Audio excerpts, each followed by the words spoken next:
వాళ్ళ మీద లాఠీ దెబ్బ కూడా పడడానికి వీల్లేదంటే తెలంగాణ వాదం పునికిపుచ్చుకున్న వాళ్ళు కావాలంటే ఆ రోజు ఆర్ఎస్ ప్రవీణ్ గారి పేరు చెప్పారు ఆ రోజు. సో ఆ రోజు ప్రవీణ్ గారిని అక్కడ పెట్టిన తర్వాత అక్కడున్న ఉద్యమంలో పాల్గొనాలనుకున్న స్టూడెంట్స్ అందరినీ కూడా సామరస్యంగా ఉద్యమంలో పాల్గొనేటట్టు చేసి తెలంగాణ వచ్చే వరకు కూడా ఎక్కడ ఇన్సిడెంట్ జరగకుండా ఉస్మాన్ యూనివర్సిటీలో జరిగిన సందర్భంలో ఖచ్చితంగా ప్రవీణ్ గారిని కూడా గుర్తు చేసుకుంటాను. ఇక మా హరీష్ రావు గారు అయితే మైక్ పట్టుకుంటే నన్ను తిడుతుండే.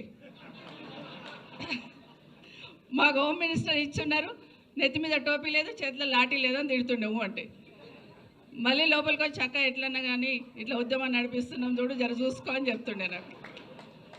సో నిజంగా సంతోషం అనిపించేది. ఆ తిట్టులో కూడా నాకు ప్రేమ కనిపించేది. ఎందుకంటే నా తమ్ముళ్ళు నన్ను తిడుతున్నారు, నా వాళ్ళు నన్ను తిడుతున్నారు, ఖచ్చితంగా ఉద్యమంలో విజయం సాధించాలని ఆరాటం ఉండేది. ఒకరోజు రాత్రి 10 గంటలకు వచ్చారు, దండుని వేసుకొని వచ్చాడు ఇంటికి.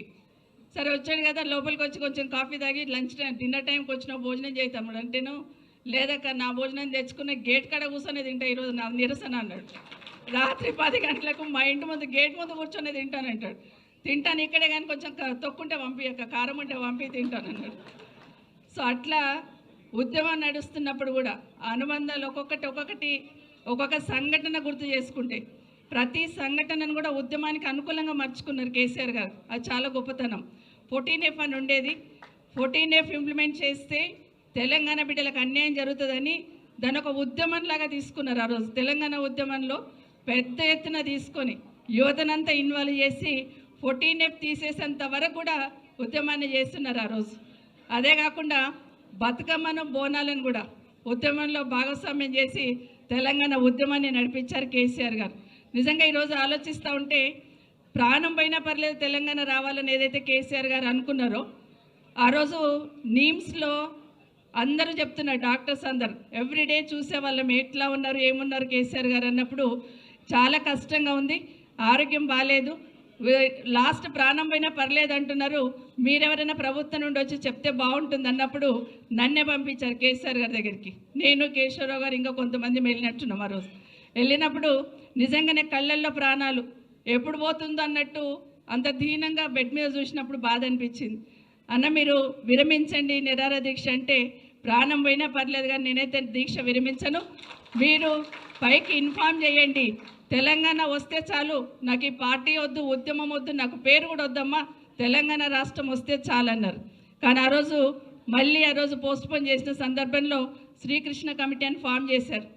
శ్రీకృష్ణ కమిటీ ఫామ్ చేసిన తర్వాత అస్సలు కేసీఆర్ గారు ఉద్యమాన్ని నడిపించారు.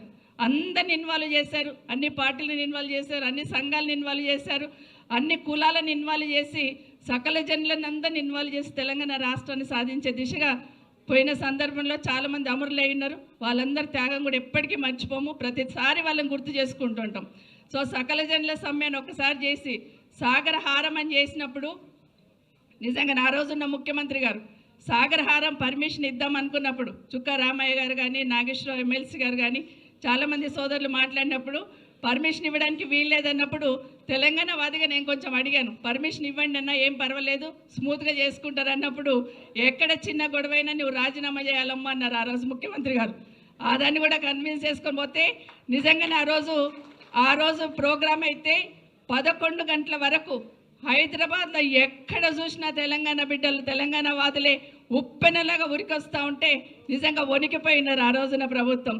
ఆ రోజు ఇవన్నీ కూడా ఒకటి గుర్తు చేసుకున్న సందర్భంలో తెలంగాణ రాష్ట్రాన్ని సాధించిన రోజు చాలా సంతోషపడ్డాను. నిజంగానే చాలా గొప్పగా ఆ ఫీల్ అనేది ఎక్స్ప్రెస్ చేయలేకపోతాం.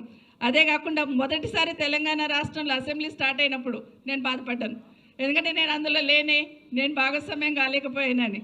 నిజంగానే తెలంగాణ రాష్ట్రంలో అసెంబ్లీలో మళ్ళీ నేను అడుగు పెడతాననే లెవెల్లో అనుకున్న సందర్భంలో నా నియోజకవర్గ ప్రజలు నన్ను అక్కడ పంపించారు. నిజంగా వాళ్ళందరికీ ధన్యవాదాలు తెలియజేసుకుంటూ, ఖచ్చితంగా తెలంగాణ వచ్చిన తర్వాత కేసీఆర్ గారు ఆరోటం చూశాను. ఒక 2 విషయాలే చెప్తాను.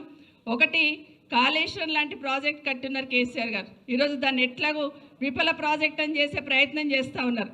కానీ అదే కాళేశ్వరం లాంటి ప్రాజెక్టులో ఒకరోజు కేసీఆర్ గారు ఒక మీటింగ్లో ఉన్నప్పుడు చెరువులు కుంటలన్నీ నింపుకోవాలని చెప్తున్న సందర్భంలో నల్లగొండలో ఒక్క చెరువు నింపలేదని చెప్పేసి అక్కడున్న మంత్రి గారికి ఫోన్ చేసి